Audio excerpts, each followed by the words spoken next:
Number 8. Julia Schiff.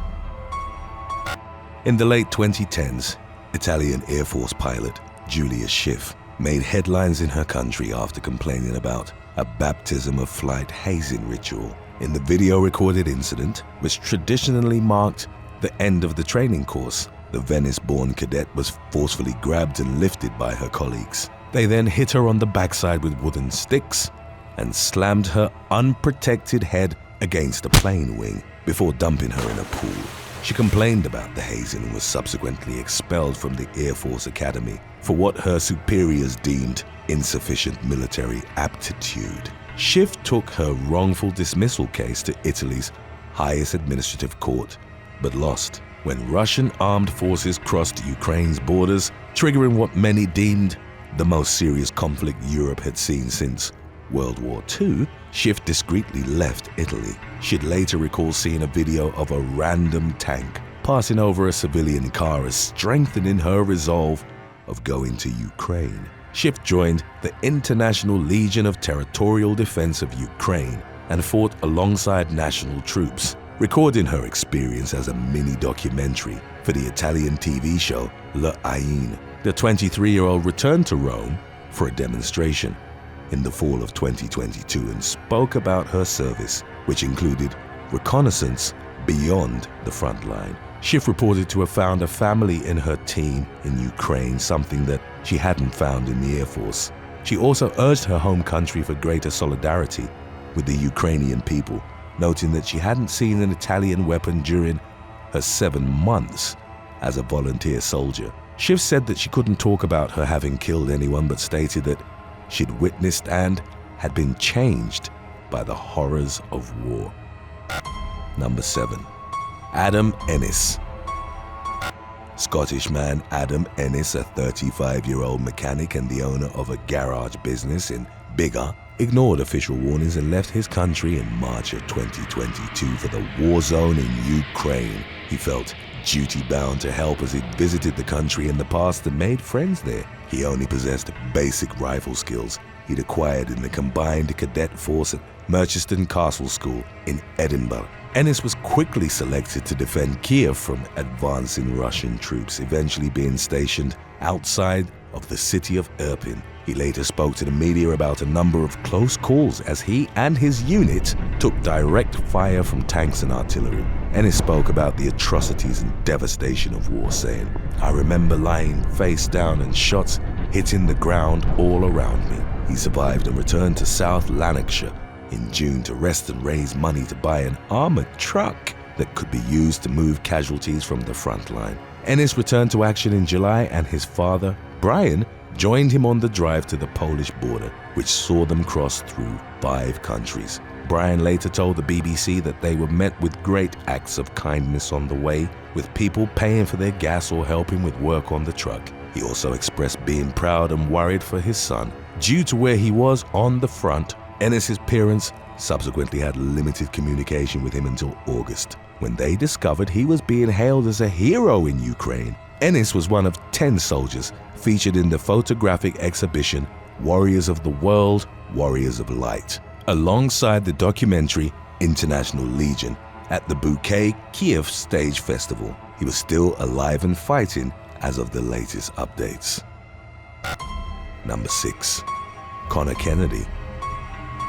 In the fall of 2022, it emerged that Connor Kennedy, grandson of former US President John F. Kennedy, had secretly joined the fight in Ukraine. As later reported by his father, Robert Kennedy Jr., the 28-year-old had talked his way into taking part in the war effort despite having no combat experience. At the time of volunteering, Kennedy was working for a reputable law firm in Los Angeles. His father had no idea that he'd volunteered, and the only indication of his whereabouts came from his credit card bills, which showed his movements through Poland and then Ukraine. Kennedy intended to join the International Legion anonymously, as he'd only told one person in the US where he was, and only one of his fellow soldiers knew his real name. Kennedy was reported to have returned to the US in October of 2022. As news of his involvement broke, he talked about his experience in an Instagram post that featured the photo of a fellow soldier posing with his back to the camera whom he identified as his friend Nick. Kennedy wrote that he liked being a soldier more than he'd expected, adding that he saw a lot and felt a lot. He revealed that he'd been willing to die in the Ukraine. In spite of having no military training, he learned fast and was eventually sent to the Northeastern Front. As his father later stated in an interview, Kennedy was involved in combat with Russian forces that primarily took the form of nighttime artillery firefights. Photos showed him in body armor with the circular patch on his chest indicating he'd been part of Ukraine's International Legion. Kennedy's Instagram post was met with a plethora of messages expressing praise and support. Number 5. Ken Ree. Ken Ree, a retired South Korean Navy SEAL turned YouTuber, risked prison time and a substantial fine to take part in the Russo-Ukrainian War. Ree later stated that it would have been a crime not to help given his experience and skill set.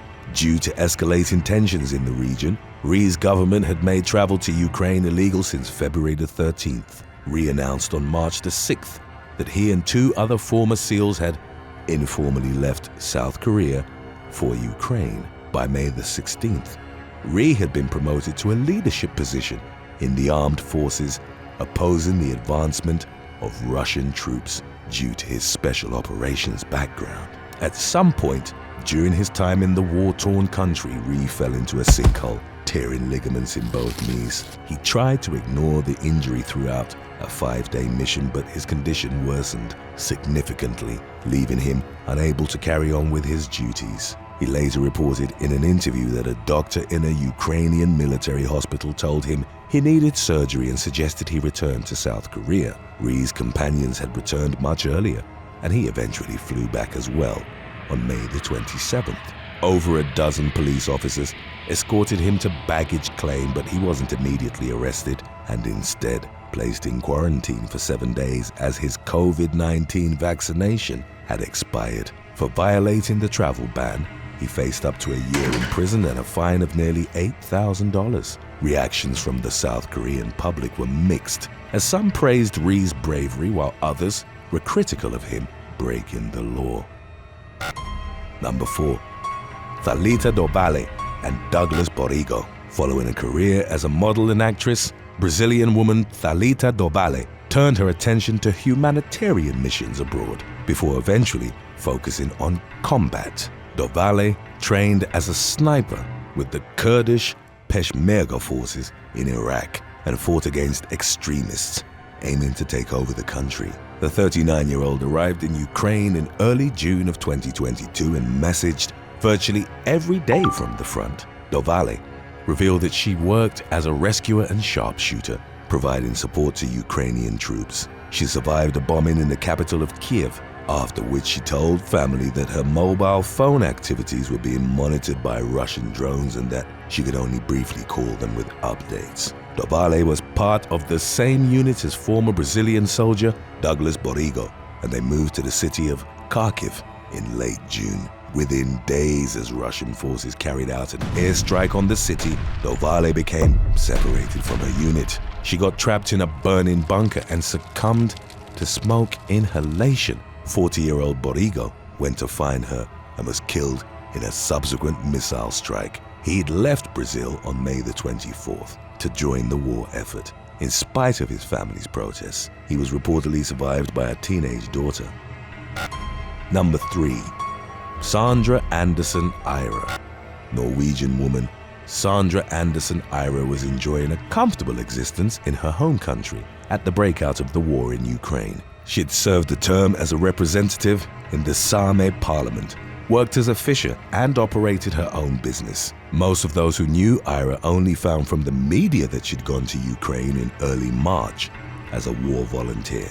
In an interview she gave in May, the woman, then in her mid-30s, described the decision as the right thing to do and a moral obligation to help, indicating that many countries had stepped up to aid Norway when it was under German occupation during World War II.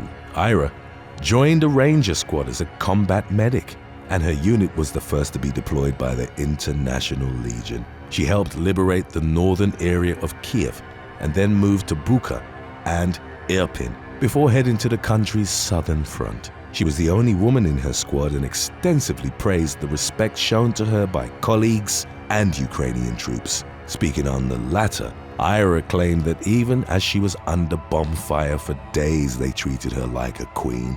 During the May interview, Ira expressed hopes for a timely resolution, but also being aware that politics would likely complicate the outcome. She also noted that developments at the political level were also a source of frustration, demotivation, and weariness, particularly for soldiers dealing with the conflict's devastating realities. As for her future plans, Ira stated an intention of traveling back to Norway for a few weeks to rest, resupply, and then return to the front. Today's topic was inspired by Instagram follower Aiden El Lobo Perez. If you have any other topics you'd like to learn about, subscribe and let us know in the comments section below. Number 2. Sharif Amin. Former British soldier Sharif Amin had spent 9 years with the 1st Battalion, the Rifles, with his service including 2 tours in Afghanistan, before he headed to Ukraine almost as soon as the war had started in February of 2022. Amin initially provided humanitarian support and used his experience to train Ukrainian soldiers. Then as the fighting ramped up, he became a soldier as well and was nicknamed Rambo by others in his unit. 40-year-old Amin was part of a team on a reconnaissance mission deep behind enemy lines when they started taking heavy gunfire from Russian forces in October. Amin and a Ukrainian soldier, whom he identified through his nickname as the Professor, sheltered in a shallow trench as they were repeatedly struck by artillery rounds. Amin heard an almighty thud and felt he'd been dragged underground before the limp body of his brother-in-arms landed on top of him. Amin yelled that he was still alive. As they were continuously taking fire, another member of his unit heroically intervened and pulled the Professor's lifeless body off of him, allowing Amin to crawl out of the trench. The British veteran saw his right hand hanging off at the wrist and a massive piece of shrapnel in his right leg. Shrapnel had also pierced in his other limbs. Amin asked his commander to move him because he was lying on jagged rocks and experiencing severe pain. Amin was told that his body wasn't on rocks, but that shrapnel had cut through his body armor, striking his back and chest. He'd later find out that both his lungs had been punctured. Cossack warrior armored personnel vehicles drove him 20 minutes to an ambulance, and he was rushed to a military hospital. Amin would later remember hearing doctors whispering that he wasn't going to make it, but he ultimately defied expectations and started walking again within weeks of the attack. Updates from November of 2022 indicated that Amin's friends had started a fundraiser so that he and his Ukrainian fiancée, 33-year-old Helen Vitvikaja, could return to the UK. Amin was awarded a medal for bravery by the Ukrainian military in the incident's aftermath. Speaking of what had motivated him to join the war effort, he told the media outlet, "If I sat at home on my laurels, despite having skills that can help, what kind of human being am I?" Number 1. Trevor Kejeldal.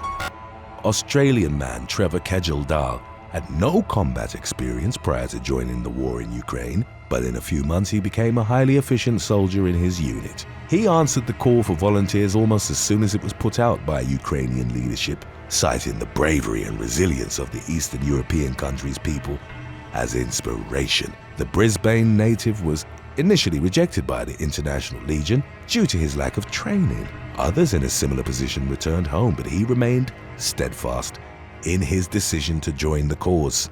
Kejeldal received about a month's training in the capital of Kiev before he was sent to the front line, where he eventually became known among his comrades as Ninja. Taiwanese volunteer Tony Liu fought alongside him for 3 months in the city of Izium, along with other foreigners. Liu eventually returned to Taipei and told the media that Kejeldal had saved his life on at least one occasion when, under barrage from tanks and artillery, he got him into a trench. They'd bonded because Liu had lived in Australia and Kejeldal spoke Mandarin. 29-year-old fellow volunteer James DeRose, a welder from Middlesbrough, England, described Kejeldal as one of the best soldiers he'd come across. DeRose reported that Kejeldal was a fairly unique guy who would often speak about his wife and children who lived in China. In July, Kejeldar was nearly killed in a Russian ambush that left him with shrapnel wounds to the head. The 40-year-old nevertheless returned to the front line, determined to remain in Ukraine until the war was over and hoping he'd beat the odds again. Months later, in September, his unit was hit by a Russian mortar attack in the Donbass region. Unfortunately, Kejeldar didn't survive, with his death subsequently confirmed by Australia's Department of Foreign Affairs and Trade. The department offered their condolences to his grieving family and launched efforts to bring his body home. Thanks for watching. Would you return and fight for your country in case of war if you were living comfortably abroad? Let us know in the comments section below.